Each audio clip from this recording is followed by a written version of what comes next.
Well, hello Internet, and welcome to part 7 of my Java video tutorial series. Today I'm going to show you how to create classes from which you can then create objects. And along the way I'm going to talk about a whole bunch of things in regards to classes and some theory in regards to object-oriented programming. Okay, so let's just jump right into this. I decided I'm going to make a monster class, and I'm going to name it Monster. And this could basically be looked at as a way you would approach how to design like a video game. Now, don't get crazy here. This isn't going to be an advanced video game. Just going to be a simple one. Now, like we said before, public means this class can be used by other classes, and class names should begin with a capital letter like I did right there with monster. Just a couple little rules we should follow. And just so you know this, a file cannot contain two public classes, so you can't do that. However, it can contain classes that are not public. So as long as you don't have two public classes, you can have multiple classes. And don't worry about it. If you place two class files in the same folder, the Java compiler will be able to find them and figure out everything. Okay, so what can we put in a class definition, which, as I've said in the past, is just a blueprint for objects or whatever you want to call them? Well, you can throw constants inside of them. So let's say that the constant for every monster is it's going to have a tombstone when it dies that says, "Here lies a dead monster." So that's a constant. That's a string. We're going to get more into strings later on. That's how you define that constant. Then also, what's good about creating objects and using classes to define how they should work out is you want to use as many private class variables, or what they're supposed to be called, fields. So you can either refer to them as class variables or fields depending on if you're taking a test or whatever. They're supposed to be called fields. So we want to define something as private, meaning that only the object can change the values inside of these guys. So we want to say our monster should only be able to change its health. Just trying to think of things. The attack points that it has, maybe. Just defining some integers here. This isn't that complicated. Movement. Let's say we're going to use some sort of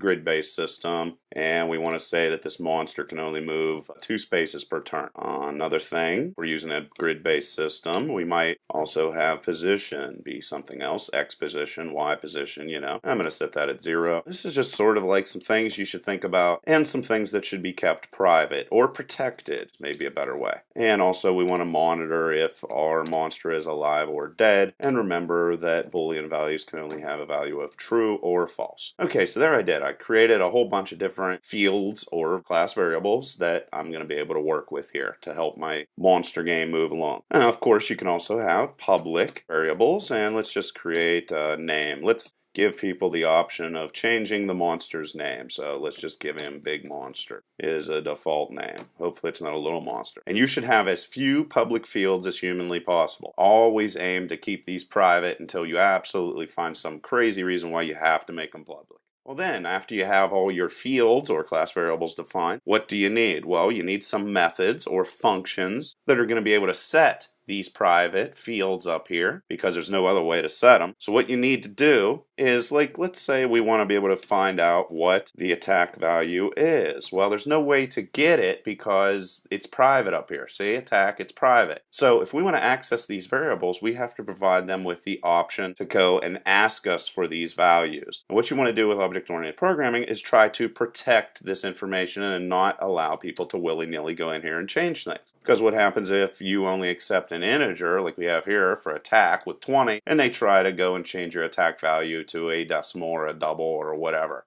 It's not going to work. So what this guy's going to do here for us is it's going to provide the ability for the person to find out what the attack value is without going in and accessing it. And unless you can figure some reason for them to go in there and be able to change that attack value, don't allow them to do it. And I'm going to keep this very simple as we go through here until, okay, well, how quickly can you move? Well, all this is going to do is it's going to return that value. It's going to return the value of movement. And these are called accessor methods, meaning they have access to the value of these private variables up here, but we keep them protected. And another thing is it'd be very, very helpful to be able to find out what the health is for this monster so that we know if we have killed it or not. So what are we going to do? We're just going to return that value again. So it's real simple. That's all we're doing here. So let's move in. Now that we got some of the basics down, we might also want to have a public method inside of our class definition, and void again means it doesn't return any value. And let's say that we want them to be able to set the health for our monster, meaning that the monster has been attacked. And at this point in time, I'm thinking, okay, well, I should allow them to do that because I want an easy way to have them be able to change that health. So what am I going to do? I'm going to say health is equal to whatever the current value of health is for our monster minus decrease health. So that's all we're going to do with that. Of course, we could have different checks and things inside of here, and why don't we just put one in? So let's say if health is less than 0, what we want to do in this situation is we want to set the value of alive equal to false. So that's just a little check that we have inside of there, and one of the benefits of object-oriented programming. If we allowed them to come in here and just willy-nilly change the health, eventually health might end up having a negative value, the monster's dead, and we're still attacking it. No point in attacking a dead monster. Okay, so let's continue on here. So what else are we going to do? We're going to go public void set health. What we're going to be able to do with this is, let's say they do pass a double value somehow, a value that has a decimal place in it.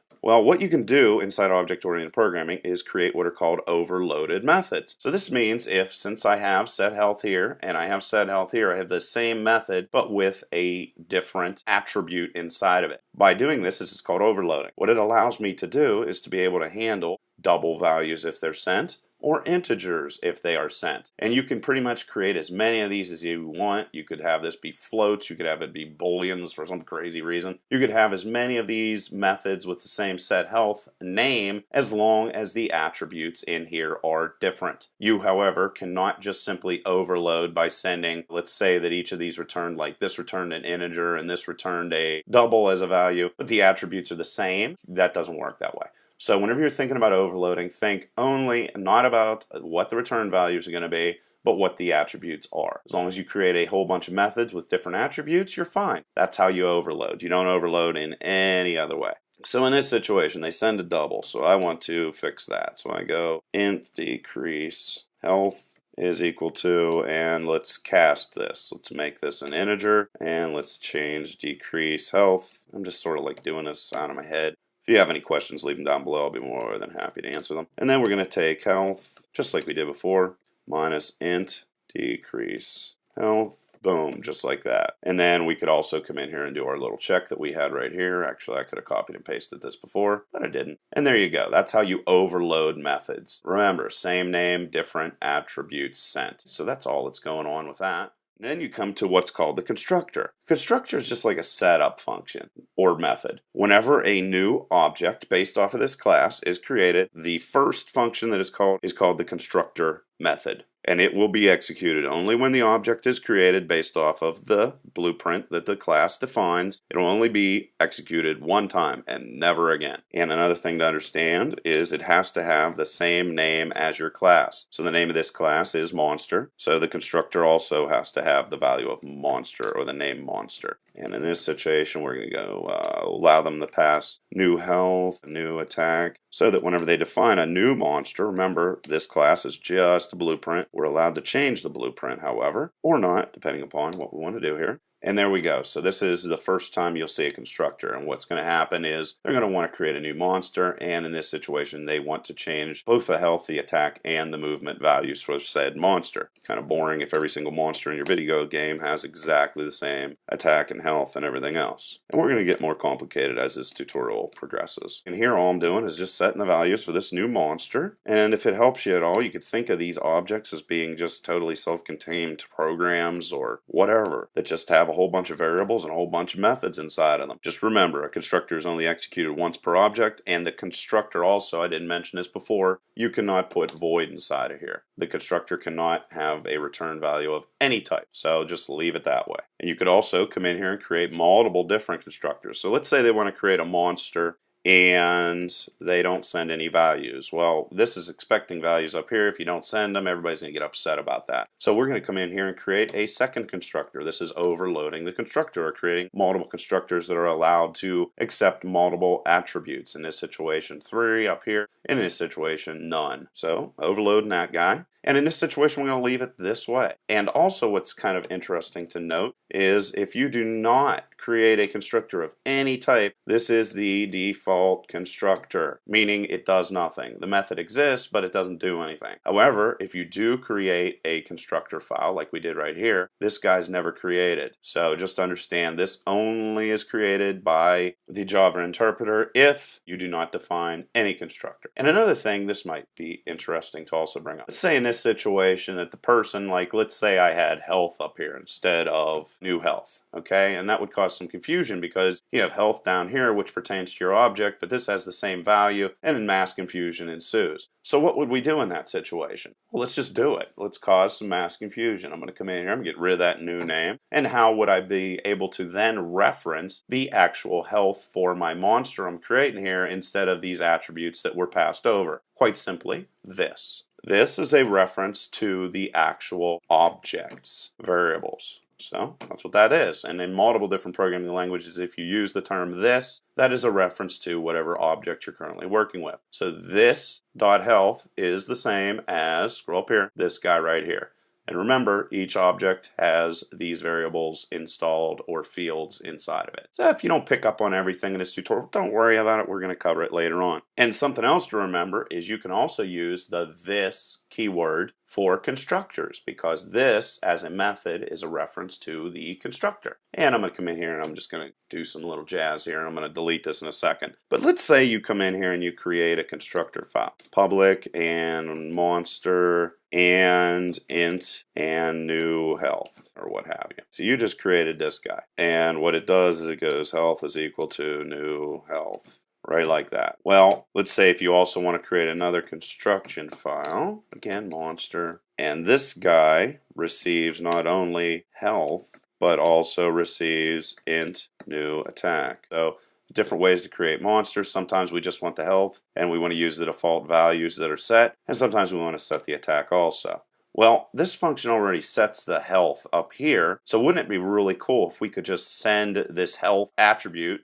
up to this guy and have him execute it? Well, we actually can. If you type in this and then take new health, right like that, that's exactly what's going to happen. And then what we would do is just go attack is equal to new attack. And if you're not quite getting this, don't worry about it. This is kind of a more advanced topic. We're going to be covering this more later. But simply what happens is it jumps into this guy because two attributes are sent. And this right here is a call to this. Remember, when we're overloading methods, it pays attention to the attribute. Well, there's only one attribute in this constructor, and this is a reference to constructors inside of our program. So this guy's executed right here. And then we assign the attack value just like we did before. Like I said, if you don't quite get that, don't worry about it. We're going to cover it later. All right, so got rid of that. And we're going to continue on here. Okay, so now I've defined the whole entire class and everything that I need to be able to create these monster objects. Now I'm going to explain something a little bit more to you right here on the screen in regards to what it means by having private variables. Now I'm still inside my monster.java file right now, and I'm going to show you something that I don't really see people go over very often. Now let's say inside of here I create public static void main, like we've seen before in the previous tutorials. Inside of this guy, I'm going to show you how to create a new object, but this is wrong. But I just want you to understand exactly what's going on here. Now, if you want to create a object based on this class, and I'm going to call this monster Frank, this is how you do it. Now I'm going to go monster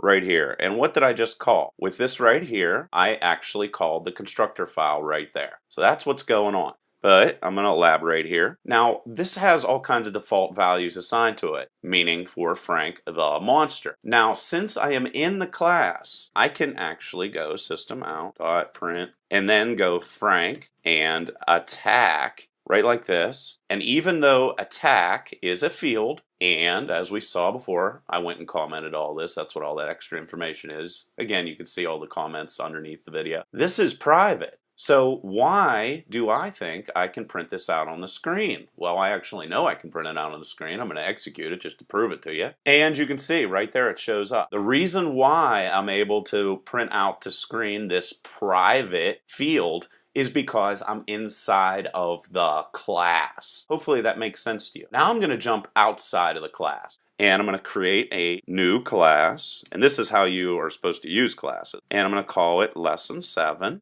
Very, very important to understand this concept so that you don't get confused here. And then inside of here, I'm going to go public, static, void, main again, string, create myself a new one of these guys, and of course spell public right. So now I have a new main, and I'm going to create another object just like I just previously did inside of the class, but this time it's outside of the class. And because monster.java is in the same folder as Java Lesson 7, we're going to be able to locate that class and just instantly use it, just like we were using it before. And there I created a new object named Frank, and Frank name I'm going to be able to assign to this, so let's just call it Frank just to keep everything nice and easy. And the reason why I'm able to do this is because name is public. And if we jump over here, you're going to see that name is indeed public. See right here, big monster by default, but it's public. So I can set that value. But, however, even though Frank has a default, well, let's just jump over into this monster area and just copy and paste it. You're going to see if I try to print out the attack value for Frank in this other class, what's going to happen?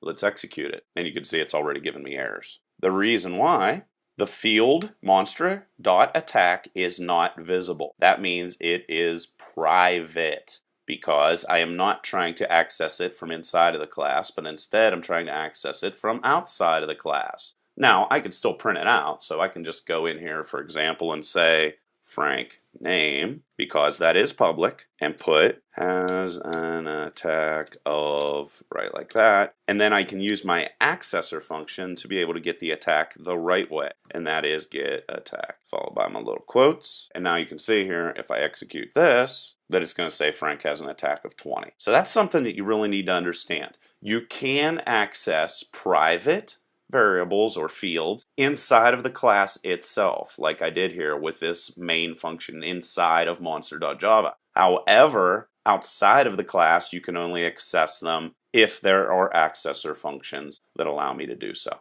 So there was a whole bunch about object-oriented programming. Leave any questions or comments below. I'm going to continue teaching more about object-oriented programming coming up next. Till next time.